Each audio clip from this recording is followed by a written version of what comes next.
going on, golf fans? It's your boy Gsluke with our course breakdown for this week's Fedex St Jude Championship. Gonna go through TPC Southwind, everything you need to know about this venue to get your research process started and have yourself a week both from the DFS and betting perspective. So we'll go through some course details, a hole-by-hole breakdown of the shots required around here, also my modeling and key stats that I'm using to identify my top plays, as well as a few comp courses around the PGA Tour that should be pretty similar to what we get here as well. So by the end, you'll be an expert on all things on this course. We got a lot to go through, so it's not waste any time at all. And started off with, first off, some of those course details. If the 3M Open and Wyndham Championship had a baby, the golf course you'd get would be what we get at Southwind. It's got water on it, just like the 3M, but also Bermuda grass and very positional, like we had at Sedgefield Country Club. So the last couple weeks were a good appetizer for the first week of the playoffs, which is a more positional and I'd say harder golf course than what these guys have been used to. So it's a par 70, normally a par 71 for members. Hole number 5 is switched from a par 5 to a par 4, so that's how they get it to that number. And only 7,300 yards, so not an overly long golf course, but this is usually the course with the most water balls out of any on tour. It is extremely demanding when it comes to the accuracy, and shots that are just a little bit wayward are oftentimes met with penalty strokes. And outside of that, the agronomy is similar to the Sedgefield course, outside of zoysia and some of the shorter grass. It's Bermuda grass for most of the golf course though, that making it pretty similar to that setup. Also relatively small greens, so a lot of the same kind of stats that we were looking at last week are going to be translating to this golf course. And even though Sedgefield Country Club, the Wyndham, doesn't have a ton of water around it, it does prioritize the same things off the tee, and that's keeping the ball in the short stuff. If you miss in the rough around there, it's about a half a stroke penalty in that nasty rough. This week, you're going to get penalized from the penalty stroke perspective, and water's in play on 11 of the 18 holes, but it's even closer to the lines of play than some of the recent courses we've been at. So, think of the few holes last week, the 3M Open, a lot of holes where water was kind of in play. This week, it's going to be a prominent feature on all 11 of those holes. The other thing to note this year is that there's been renovations since last year. All of the greens have been recontoured, which usually means it's going to be extremely firm and fast, unless the weather is extremely damp to kind of offset that change. That new turf tends to be a little bit bouncier than it will be in a few years when it breaks in, so scoring conditions could be even harder than what we're used to here, and that's without even considering the possibility for some weather, which we got last year, which significantly made things harder. So this golf course with all that water in play, you get a 15-20 mile an hour crosswind, and it's even more so of a problem. So when we take a look at these averages over the last 3 years, keep in mind that they're a little bit weather dependent, and that the firmer turf this year is going to perhaps lower these averages even more. So the fairway average is about 57%. Last year was a hair lower than that as well, and with some of the new turf out there, could be even harder to hit the short stuff. So already 2% lower than your tour average, could be closer to 4 to 5% this year. Green regulation average is also 2% lower than average, which for a shorter golf course, only 7,300 yards, is rather surprising. But after renovation, this could drop rather significantly. In fact, there's been courses after renovation that have played to sub 50% green rates, so that will be something to keep an eye on. Scrambling in that case would be a lot more important than most years. Your 3-putt percentage is typically lower than normal at this course, which makes sense given you only have the 4,500 square foot greens. Those are tiny compared to your PGA Tour average, so you wouldn't expect a lot of people to be having 50 footers to try and get down into. Your birdie average typically a little bit higher than usual here. I would say that that's also going to get a little bit harder, so don't be surprised if that goes down a bit. And then your bogey average also lower than your PGA Tour average course. Most of that, by the way, is because of the field strength. You have the top 70 in the PGA Tour, top 125 at times that we're playing here, that are the best players, the best form players that are going to play better. But this golf course has some teeth to it, and especially the year after a renovation. So when we take a look at the driving bias, you'll see that it's all about that accuracy off the tee. Only a 2.6 out of 10 from the Bombers Paradise ranking, which is extremely low compared to some of the other courses we've looked at. Your approach profile skews heavily from 125 to 175. In fact, almost half of your shots for players in the field are coming in that 50-yard bucket. So when we get to the stats later, we're going to be adding some emphasis there. Around the green, you're going to be hitting every type of shot, so not really that much we have to point out there. And then the putting rates, because they're such small greens, it's really the second shot that matters the most. It's going to be a lot of people putting from 10 to 15 feet, 5 to 15, maybe a better bucket to look at. I know Bet the Number loves looking at that. That's the birdie conversion rate there. Maybe some of those longer par putts that you're trying to get to drop. That has been a key separator at this course over the years as well. So that should give you guys a little bit of a stat baseline of what to expect around here. But now let's look at the shots and a quick overview of these holes. So hole 1, relatively handshake of a hole. It's one of the holes where the water really isn't in play. Also only about 400 yards. So almost I'd say everyone in the field taking less than driver here, because even if you hit a driver, it's the difference of 10 yards, a wedge, maybe a 52 degree as opposed to a 56 degree, which isn't that important for these tour pros. They'd rather lay back, maybe even with an iron off the tee, and attack with that second shot, which is going to be a key trend around this golf course. Next up, you have 2, which is 394, dogleg from left to right. Another hole where no one's really going to hit driver here. I mean, you can if you want to and be more aggressive towards the right side. I would say that it's completely dependent on pin location. And if it happens to play downwind, maybe players give it a few more looks off the tee with the driver. But 95, maybe even 99% of the field, depending on wind direction, will be laying up with an iron, a 3-wood off the tee, and then attacking with something from about 100 yards, which it's going to get redundant, but we're going to say that quite a bit here. First off is our first par 5. This one does have water in play down the right side, mostly for your second or third shot. And it is reachable in 2, but most players are going to find themselves laying up here because that water becomes pretty scary. It is 250, 260 for your longer players in as well. So unless it's playing directly downwind, look for this to be a 3-shotter for a lot of the field. 4 is 195 yards. It is the first par 3 on property. Water in play towards the left side, which for middle and left side pin locations can be diabolical. And look how small this green complex is. And I know they've made some changes, which may or may not be, reflected on these overhead views. They changed the shape slightly on a few of the different greens, but it was mostly the contours and the surfaces themselves that they wanted to go out there and replace. So I don't think it's going to look that much different this year, but this green was just ridiculously hard, probably still ridiculously hard this year. Hole 5 is changed to a par 4, so your tee box, let's go ahead and just move that one up. It's going to be on this tee box that you see it at right now, which means that your first target's going to be much more aggressive. You're going to see drivers at this hole almost all day. And if we set target number 2 on the green as opposed to that layup, it leaves you about 200 yards in. So it will be one of the harder holes out there. The green is suited towards a par 5 as well, meaning that it's a little bit smaller, has a little bit more undulation than most of them out there. But with them doing the renovations, it would not surprise me if they softened up that green a little bit, because they know the tour's playing here. They know that they're playing it as a par 4. That wouldn't surprise me in the least. Hole 6 is 444 yards. It is a dogleg from right to left. This is a driver hole for most players, so one of the few where I'd say 80% of the field plus will take the big stick. You still want to try and keep it in the short stuff, especially to a back left or a back right pin, as the angle can become a little bit awkward if you're coming out of that Bermuda grass rough, which it's not as long, it's not as dense as some of like the 4 or 5 inch ryegrass roughs that we've seen at major championships, but 3-inch Bermuda grass is highly unpredictable, so it's going to be really hard for the players to judge the distance out of there. Hole 7's 479. This is one of the longer, harder holes on property. That little tree complex to the right can also block out people that like to hit a draw. So this is a faders hole off the tee and a relatively long shot in, but one of the larger green complexes that you have around this course because it is a longer approach shot in. Hole 8 is 171 yards. This is a medium length par 3, relatively small green, but this is, I would say, one of the more benign holes that you have out there. It's not going to be super easy, but also far from difficult compared to some of the other ones these guys face. Hole 9 is 457. You do have water in play for mostly the second shot. If you took driver here and you got a real nasty bounce, you could get there in theory, but most players hitting a driver to the corner, this is one where you can't miss left. If you miss in that 3-inch Bermuda grass rough, judging your distance to the screen is impossible. It's just so narrow. You have the water in front. Everything is sloped from back to front, so hitting in those bunkers or even in the rough over the green is no bargain either. So one of the more difficult holes, I would say, and that's how they ramp up the difficulty here. It's with the water, it's with the awkward angles off the tee, not so much like with 500 plus yard par 4s.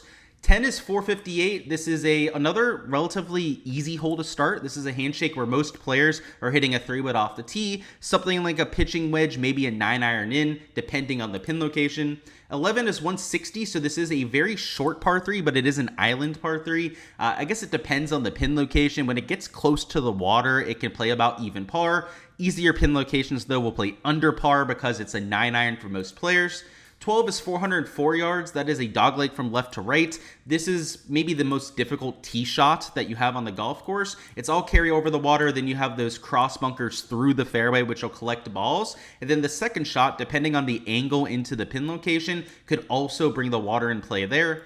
13 is 470 yards. This is a relatively long par 4, but look at how wide the landing area is off the tee. It's one where you hit driver, and then you probably only have like 165 in, as long as you're an average to above average distance guy. And then 14 is 236. So this is the last par 3. This is the longest, and it has water in play. So this usually plays the most difficult. Worth noting, though, that it doesn't always play 240. A lot of times they move up the tee box, especially with the harder pin locations. So it'll be hard, probably top 3-4 hardest holes every single day, but not as brutal as you might think at 240.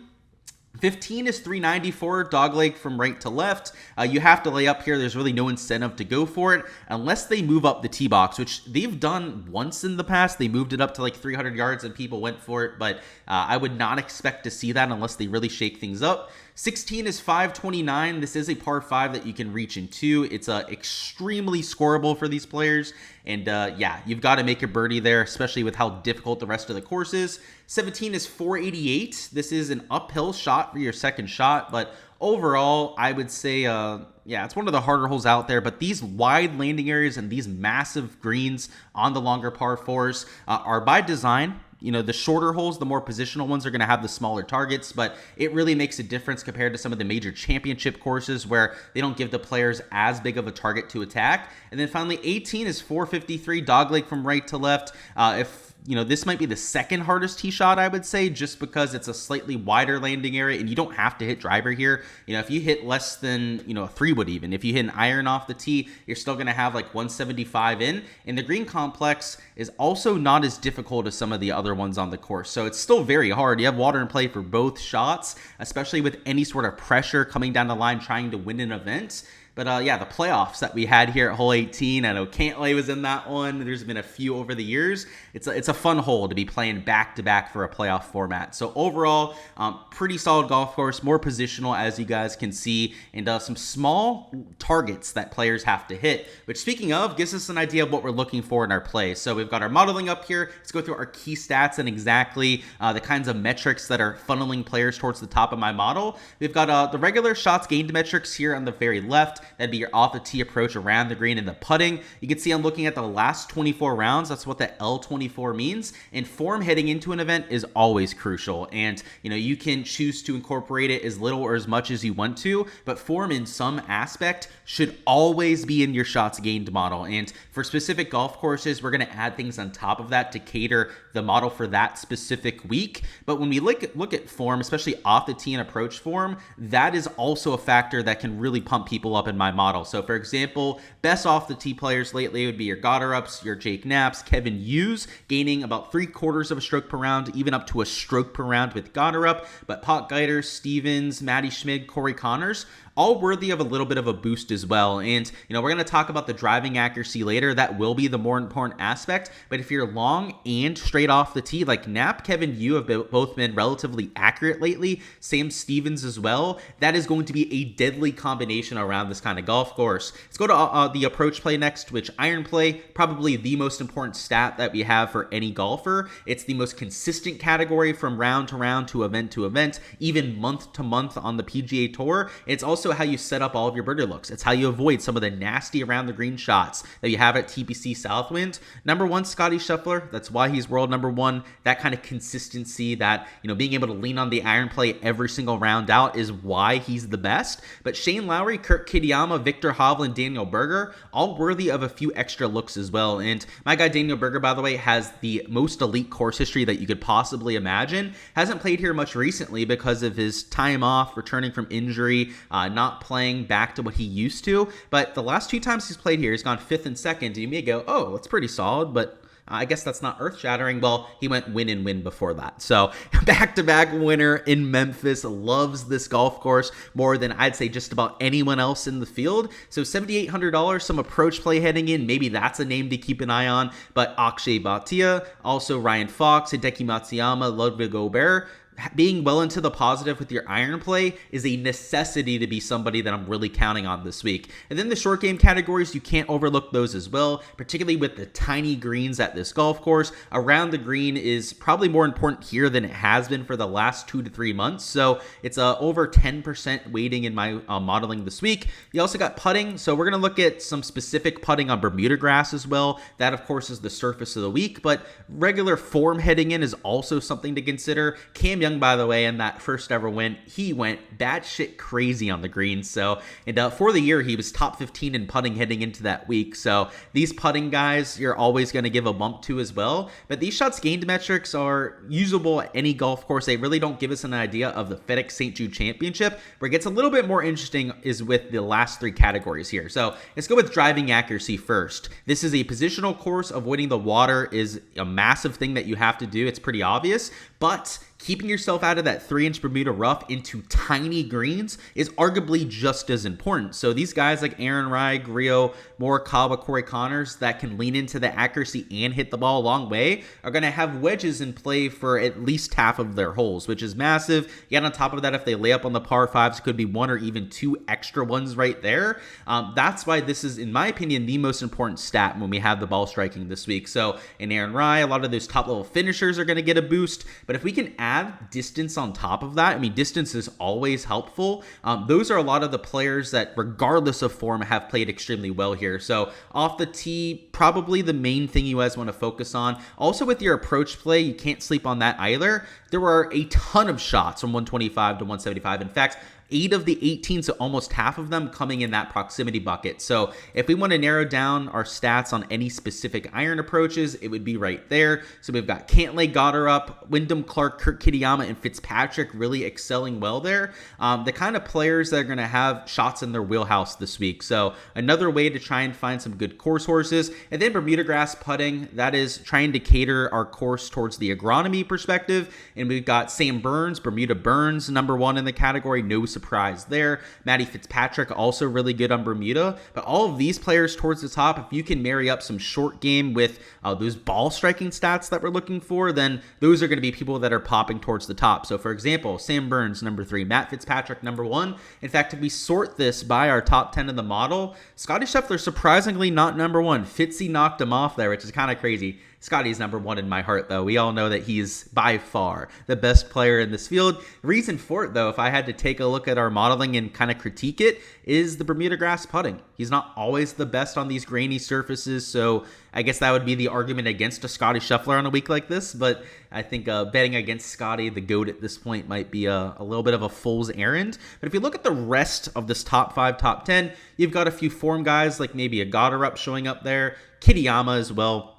Really just playing some of the best golf that he's ever played on tour. The rest of them, though, are these positional Bermuda grass players. Like Ben Griffin, for example, who lights it up on Bermuda, and we know the ball striking for him has been elite for the last few months. Russell Henley, accurate guy off the tee. Has played well on the Florida swing, plays well at Bermuda grass tracks. No surprise to see him there. Corey Connors, one of the most precise players on tour. And Aaron Rai, almost the same exact kind of stat profile. And yeah, your Cam Young's at number 10, another one of those, form players that are showing up. But I like my form players showing up. That's a really important aspect. In fact, it's like half my modeling this week, these first 4 categories. So it's good to see those players showing up, but also the players that fit this style of golf. And that's what you want. You want a good mix of players that fit the golf course in general and players that are playing well at that time. And ideally, a mix of the two is where you can find that sweet spot. And the last thing we're going to go through here would be some comp courses, so tracks that should play similar to what we get this week. Number 1 would be the Wyndham Championship, which is where we just were. And I think that gives it a little bit of an extra boost with what you can look at, because not only is it a golf course that's playing similar, but they played it literally the week before. So not everyone, of course, was in the field, but the ones that were, you can give a little bit of a boost here because it's a golf course that's not really a bomber's fest off the tee. You can see it's it's only got 7 driver holes, so only half the time you're hitting driver there.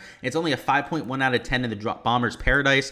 Also a ton of shots on 125 to 175, so a lot of crossover there. So you can look at this year, you can look at the year before that for some of that analysis. You can look at Wildlife Country Club, another Bermuda grass track from tip to toe, short positional, not one that you have to hit a ton of drivers around. A little bit more of a bomber's paradise, but still only 11 quote-unquote driver holes, but almost the same exact kind of approach distribution. So, last year it was Nick Taylor that won, or I guess here in 2025, Echeverria second, who played well at Sedgefield too. And we like to see comp course history, kind of crossing over between all these different golf courses. So don't sleep on a Nico this week, but you can look at the top 5, top 10 there. Also a few of the seasons before that. And then the last one I have is a little bit different agronomy wise. It is overseed now, but the old Honda Classic. So if we go back like 2 years ago, before they did the overseed nonsense and then changed it from a par 70 to par 71, both of which, by the way, terrible changes for the golf course and the event, but there's nothing we can do about it, I suppose. But when it used to be Bermuda grass, it was like the perfect comp course, and especially as the par 70. I mean, it was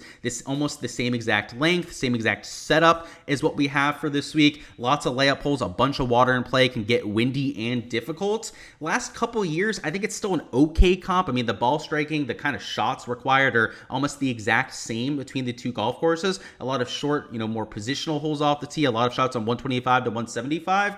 But yeah, the further back you go, especially 3 to 5 years ago, the comp course history is, in my opinion, probably the best of any course that we have in the world. So number 3 now after those changes, but still something you can look at. Well, this year, of course, is when Joe Highsmith got the job done. Jacob Bridgman, a good Bermuda guy. Look at that. Spawn, Ben Griffin showing up. Russell Henley showing up. Those positional kind of players. Go to the year before that. That's when Austin Eckert won. There's still some bombers showing up, which is good because this week at an elite tier field like this, we're still going to get some bombers that show up as well. But a lot of positional guys like Shane Lowry and Eric Cole, Chris Kirk that won in 2023 that are worthy of some extra consideration this week. Alrighty guys, that's all I've got for the course breakdown this week. Go ahead, smash that like button if you guys haven't already, and also comment down below what you've got as the winning score for this event for a chance to earn a free month on my Patreon page. And if you guys guess the correct winning score first, it'll be on a first come first serve basis, so guess it before anyone else steals your number. You're gonna win a free month access to all my projections and all the content that I do behind the paywall, which includes projections for every single player that's teeing it up, modeling, shots gained metrics, recent form, event history, all of that to help you find your best plays,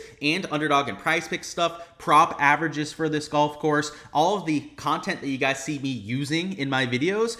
You can download those sheets and use for yourself over there. So make sure to guess that correct winning score. Best of luck with all the exposure that you guys are going with, whether it's in that contest or with your outright bets or DFS lineups. It's the first leg of the playoffs, so it's time to clutch up, right? Lock in a little bit and see what we can do, and let's have ourselves a week at it. So keep an eye out for the rest of my content throughout the rest of the week. That'll include our DFS and betting preview a little bit later on this evening. And then on Wednesday, Thursday, rest of the golf tournament, you name it, we're gonna have live streams getting you ready for fantasy and props each day. So on Wednesday at 7 p.m. Eastern time, that'll be on the Ship It Nation YouTube channel. That's where we'll be doing the DFS live stream for this week. Prop and betting stream will be at 8 p.m. Eastern time on my YouTube channel. And then for rounds 2 through 4, it'll be a similar type of thing. DFS Showdown live streams on the Ship It Nation YouTube channel with the prop and betting live streams. That's, prize picks, underdog, and the sports books with matchups.